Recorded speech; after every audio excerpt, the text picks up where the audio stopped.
तो दोस्तों वारे एनर्जी आईपीओ में तो आपको काफ़ी ज़बरदस्त लिस्टिंग गेंस देखने को मिला था। तो फिर से आप एक बार और तैयार हो जाइए, क्योंकि 5 नवंबर को जो आईपीओ आ रहा है उसमें भी आपका पैसा ऑलमोस्ट डबल हो सकता है। जी हाँ दोस्तों, मैं बात कर रहा हूँ सैगिलिटी इंडिया आईपीओ के बारे में। सो आप बस इस वीडियो के अंत तक बने रहें, क्योंकि इस वीडियो में हम लोग इस आईपीओ के हर एस्पेक्ट के बारे में डिस्कस करने वाले हैं। वो या इस आईपीओ के जीएमपी के बारे में हो गया, इस कंपनी के बारे में हो गया, इस कंपनी के पीर ग्रुप के बारे में हो गया, इसके फंडामेंटल के बारे में हो गया, इसके आईपीओ डिटेल के बारे में हो गया, या फिर इस वीडियो के कंक्लूजन के बारे में हो गया। यानी दोस्तों इस वीडियो के अंत में हम इस वीडियो के कंक्लूजन के बारे में बात करेंगे कि हमें इस आईपीओ में अप्लाई करनी चाहिए या फिर नहीं करनी चाहिए। एंड अगर अप्लाई करनी चाहिए तो लिस्टिंग गेंस के हिसाब से करनी चाहिए या फिर लॉन्ग टर्म के हिसाब से करनी चाहिए। सो आप बस इस वीडियो के अंत तक बने रहें, ताकि आपको इस आईपीओ के साथ क्या करनी चाहिए उसका एक बेटर व्यू मिल सके। तो फिर चलिए बिना आपका समय गंवाए वीडियो में आगे बढ़ते हैं और सबसे पहले बात कर लेते हैं इस आईपीओ के लेटेस्ट जीएमपी के बारे में।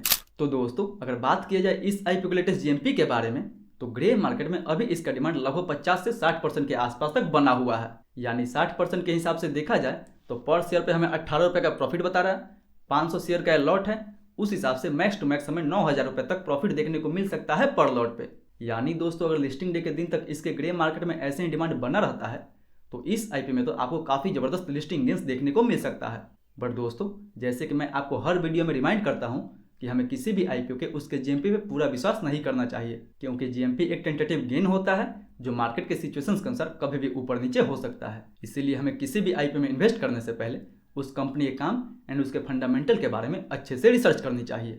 तो फिर चलिए इसी पॉइंट को देखते हुए बात कर लेते हैं इस कंपनी के बारे में। तो दोस्तों ये जो कंपनी है वो एक यूएस बेस्ड कंपनी है जो पेयर्स एंड प्रोवाइडर्स को health care solution service provide करती है। यानी दोस्तों अगर सिंपल में समझे तो ये जो कंपनी है वो अपना काम पर्दे के पीछे से करती है। मतलब ये पेयर्स एंड प्रोवाइडर्स को जोड़ने का काम करती है। यानी पेयर्स मतलब दोस्तों हेल्थ इंश्योरेंस कंपनी हो गया, एंड प्रोवाइडर्स मतलब डॉक्टर्स हो गया, हॉस्पिटल्स हो गया, and even medical device company हो गया। यानी दोस्तों ये जो कंपनी है वो डॉक्टर को एंड हेल्थ इंश्योरेंस कंपनी को आपस में जोड़ती है, जिससे कस्टमर्स को इंश्योरेंस क्लेम करने में काफ़ी मदद मिलता है। सो ये जो कंपनी है वो डॉक्टर एंड इंश्योरेंस कंपनी के बीच में काम करती है। सो आई होप दोस्तों ये कंपनी काम क्या करती है वो आपको अच्छे से समझ में आया होगा। वहीं दोस्तों अगर इस कंपनी के पीर ग्रुप के बारे में बात करें तो कंपनी ने अपने आरएचपी में कोई पीर ग्रुप को मेंशन नहीं किया है, जिसके साथ हम इस कंपनी को एप्पल टू एप्पल बेसिस पे कंपेयर कर सकें। यानी ये इस सेक्टर की पहली कंपनी होगी जो मार्केट में लिस्ट होगी। वहीं दोस्तों अगर इस कंपनी के फंडामेंटल के बारे में बात करें तो कंपनी का रेवेन्यू, कंपनी का प्रॉफिट एंड कंपनी का profit margin year on year basis पे तो काफ़ी अच्छा ग्रो हो रहा है। क्योंकि अगर 2023 से अगर 24 के बीच में ही देखा जाए तो इसके रेवेन्यू में ऑलमोस्ट 13% एंड प्रॉफिट में ऑलमोस्ट 60% का हमें इंक्रीज देखने को मिला है। यानी दोस्तों profit wise and revenue wise तो ये कंपनी काफ़ी अच्छा ग्रो कर रही है। बट दोस्तों अगर बात करें इस आईपीओ के वैल्यूएशन का, तो ये जो कंपनी है अपना आईपीओ 61 के पीई पे लेके आ रहा है। यानी देखा जाए तो वैल्यूएशन इसकी और कम हो सकती थी। यानी कंपनी तो फंडामेंटल वाइज काफ़ी अच्छा है, बट देखा जाए तो वैल्यूएशन के हिसाब से इन्वेस्टर्स के लिए कुछ नहीं छोड़ा गया है। वहीं दोस्तों अब अगर बात करते हैं इस आईपीओ के डिटेल के बारे में, तो ये जो आईपीओ है वो 5 से 7 अक्टूबर तक खुला रहेगा, जिसका प्राइसमेंट 28 रुपये से लेकर 30 रुपये पर शेयर रखा गया है। यानी देखा जाए दोस्तों तो ग्रे मार्केट में इसका डिमांड का एक कारण हो सकता है इसका प्राइसमेंट, जो काफ़ी एट्रैक्टिव रखा गया है। यानी दोस्तों रिटेल के लिए तो ये प्राइसमेंट काफ़ी एट्रैक्टिव है। वहीं इसका टोटल इशू साइज 2106 करोड़ का है, जो पूरा का पूरा ऑफर फॉर सेल होने वाला है। यानी दोस्तों इस आईपीओ से कंपनी जो भी पैसे जुटाएगी वो सारा का सारा पैसा कंपनी के प्रमोटर के पास जाने वाला है। इससे कंपनी को कोई भी मॉनेटरी बेनिफिट नहीं होने वाला है। यानी पैसा तो आपका होगा पर मौज उस पर प्रमोटर करेंगे। वहीं 10 रुपये के फेस वैल्यू पर मिनिमम इसमें एक लॉट अप्लाई कर सकते हैं। एक लॉट में हमें 500 शेयर मिलेगा, जिसके लिए हमें टोटल 15,000 रुपये तक इन्वेस्ट करना होगा।